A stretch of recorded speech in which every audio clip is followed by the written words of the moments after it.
పొద్దున లేవడం, చేతిలో ఫోన్ చూసుకోవడం, కళ్ళార్పకుండా దాన్ని చూసి కళ్ళని స్ట్రెయిన్ చేసుకోవడం. ఆ తర్వాత మొదలైద్ది. ఒక్క రీల్ అనుకుంటాం, 2 రీళ్ళు అనుకుంటాం, గంటలు గడిచిపోతాయి. డే అంతా అలానే కరిగిపోద్ది.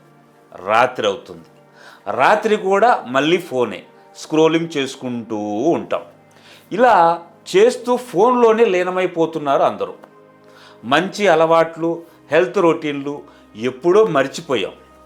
రోజంతా ఇలా ఫోన్లోనే గడిపేస్తూ చెయ్యాల్సిన టాస్క్ ఒక్కటి కూడా చెయ్యకుండా లాస్ట్కి అరే ఈరోజు ఏమీ చేయలేకపోయానే, ఎక్కడికి పోతుంది నా జీవితం అని అనుకోవటం. ఇలాంటి డిప్రెషన్సే ఉన్నాయి చాలామందికి. దయచేసి ఫోన్కి వీలైనంత వరకు దూరంగా ఉండండి. అవసరమైన కాల్స్ మాత్రమే మాట్లాడండి. సోషల్ మీడియాని మీకు అవసరమైన విధంగా మాత్రమే వాడండి. ఎంటర్టైన్మెంట్ కోసమో కాలక్షేపం కోసమో అస్సలు వాడకండి.